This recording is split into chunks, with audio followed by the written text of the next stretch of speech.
been doing TV for a while. Before Rebel News, there was the Sun News Network.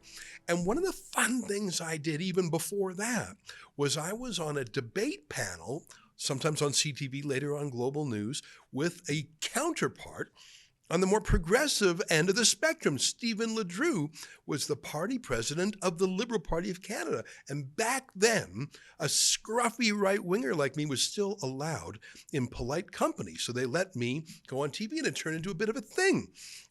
In fact, Global Sunday, as the show was, we had weekly debates. I loved it. That was before cancel culture kicked in. That's before the internet fragmented everything.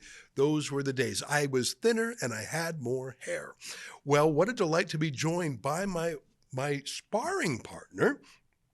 You might know him by his other work on the internet. He's a bit of an internet guy too. He has something called the LeDrew 3-minute interview, which is a great way to do it, especially for people like me with short attention spans. And he just started a new show on the News Forum called, very creatively, The Stephen LeDrew Show. Joining me now is my old friend, Stephen LeDrew. Great to see you, my friend. It's been far too long. It has been far too long, but you mentioned to your audience that you and I were sparring partners. Ezra, it's taken me this many years just to recover from being beaten up by you. Every Sunday night, I would go home to my family and they say, "Why do you do this? You come home completely beaten up, dejected. That Ezra guy got you again." Oh, said, come on. You know what? Someday I may beat him up. But in the meantime, we had some great shows and great distinctions of differences of opinion, and it was a lot of fun. And it was those were the days when you could have differences of opinion on network TV, which is disallowed now. If you have an opinion that's not, as you well know, Ezra, that is not followed by the president or the vice president of communications of whether it be CTV, Global, or CBC, you're not on TV anymore. So I'm glad to be on your station. Well, thank you very much, and you're so right about that. Now, I remember when you were the president of the Liberal Party, it was going through an interesting metamorphosis. Jean Chrétien wanted to stick around, and there was the rivalry with Paul Martin, and then the final transition was quite a bumpy ride. It was pretty bumpy this time, too. I mean, when Chrystia Freeland quit on the day of the budget update and sort of detonated things in Justin Trudeau's lap, I mean, he was having a tough go of it. But that was a very dramatic moment. What did you think as a former Liberal Party president? What went through your mind as you saw those final machinations of Freeland and Trudeau, and now in comes Carney? I mean, that was a heck of a moment. Very much a very dramatic moment, as you put it, Ezra, but it's very, very different circumstances. When Chrétien was leaving, I had the great benefit of a Liberal Party that was a party that was liberal, and there was a constitution, and I've been a lawyer for years and years and years, and I simply followed the constitution. And some advisors for both Chrétien and Mr. Martin did not like that. They wanted to go their way. So it was difficult, but I had the law of the party in front of me. That law has now been changed. In fact, it was changed by Mr. Martin's people, because they didn't want anybody to do to him what he did to Chrétien with that constitution and the rules as to leaderships and what had to happen after an election. So this is very, very different. Some people say they look at my show and they say, well, you're no longer a liberal. I am a liberal. The Liberal Party, as is formed right now, is more the Justin Party. The executive is not what it used to be. The rules are not what they used to be. Everything has to change. I'm in total agreement with that. The president of the party is paid for by a cabinet minister. And you look at the cabinet. You look at cabinet. We are going through a huge change in this country. As we used to have government, parliamentary government by cabinet. There were cabinet ministers who were solid and competent, and they knew their business. There's nobody in this cabinet. Of Trudeau's cabinet who knows their business or knew their business. One or two were okay, but not like with Harper's cabinet or Mulroney's cabinet or Chrétien's cabinet. We have had a one-man band in Ottawa for the last number of years. And, well, let me correct that. a one-man band as far as the public is concerned, and there's a few people who run the government. You know them as well as I do. Katie Telford, Gerald Butts. And now that expanded in the last few years to include Mr. Carney and Mr. Carney's wife, who is, by all accounts, a very smart woman. And she works for Eurasia in New York City, which is a company that Mr. Butts runs. And they receive big, lucrative contracts from the Canadian government.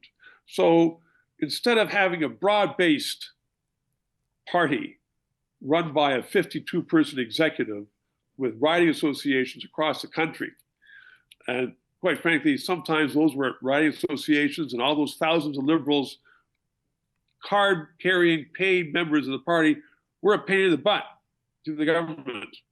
And that's what they were supposed to be. That doesn't happen anymore. Ottawa running the show. They want to continue running the show, and they engineered the voting so that, I mean, you know, look, you and I have seen, your audience has seen more people voting for a college student president council than voted for the Prime Minister of Canada this past weekend. This was a very, very in-house shop.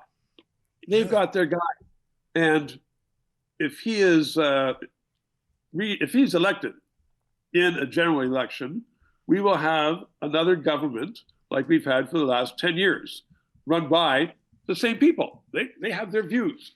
They have their ways of dealing with it. I don't know if you want to go into all policy things, Ezra, but I mean, they want to run Canada the same way they've run Canada for the last 10 years. It's the same people. You're so right. Let me bring to your attention one specific district, because over the weekend, I saw that the Liberals had 400,000 people register to vote. Now, you didn't have to pay. You just had to register. And only 150,000 were verified and qualified. So almost 2/3 of the voters were not allowed to vote. But I started today to go, the Liberal Party has published the district by district results. And there's something very quirky about it. And I want to run it by you. In every single district, all 338, Mark Carney had 89.6% of the vote, plus or minus 5. French Canada, English Canada, the North, the South, rural, urban, Indigenous, like rural, or like really the statistical deviations were minimal. And it's astonishing, let me read you one particular district. Maybe you've heard of it. It's called University Rosedale. It's a riding that for many years, Chrystia Freeland has called home. I think her family is there, her friends are there, her staff are there. Let me give you the result from University Rosedale, okay? I'll start by giving it to you statistically, the percentage. Chrystia Freeland in her home turf got 11.8%. And Mark Carney in University Rosedale got 82.99%, which is just a few points different than he got in every single other district. But now let me turn that into raw numbers, okay? Because I just gave you the percentage. But in University Rosedale, where this woman lived, like just her friends and her family and her personal staff, is it believable, Stephen, that a grand total of 188 people voted for Chrystia Freeland? And by the way, I can do the same thing in the district called Burlington. That's where Karina Gould, another cabinet minister who came in third or fourth. And let me give you the stats there. Is it believable that she only got 190 votes? Just too different from Chrystia Freeland. And there's Mark Carney with 76% of the vote. So again, statistically, a couple points more, a couple points less. Do you believe? I mean, I don't particularly like Karina Gould or Chrystia Freeland. That's not my point. My point is it true? Is it credible that 10 years of work and friendships and community relations, that neither of these young women can even get 200 votes in their district of 100,000 each? Every riding is like this. Every single one is like this. And I call BS. It's strange credulity that would be the case. And but you pointed out the facts. And to think that was just by happenstance. I saw it in one of the mainstream papers this morning that they're starting to get onto this, as you have so so accurately pointed out, hard to believe that Chrystia Freeland would lose so badly in her own riding. Well, it's more than hard to believe. This just doesn't happen. You don't have a cabinet minister in a riding for 10 years and have her lose her own support in the riding. There are, and when at the outset of this, Ezra, you were talking about the numbers who were registered to vote. When the Prime Minister announced that he was going to retire, there were 100,000 members of the Liberal Party.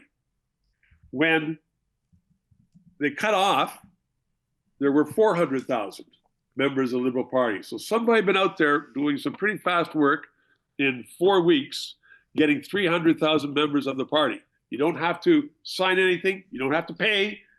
They were just there as a party.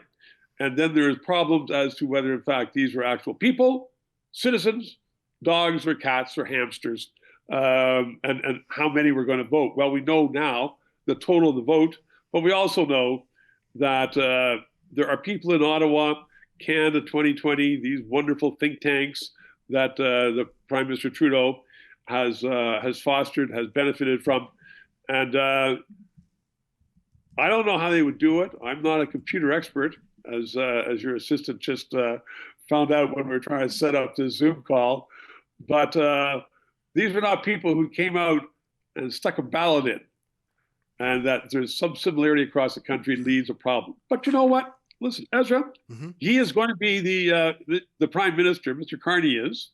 And we've already seen that he is not going to run on the record of the last 10 years, because they don't want, if they run on the record of the last 10 years, it's certain defeat. You know that, I know that.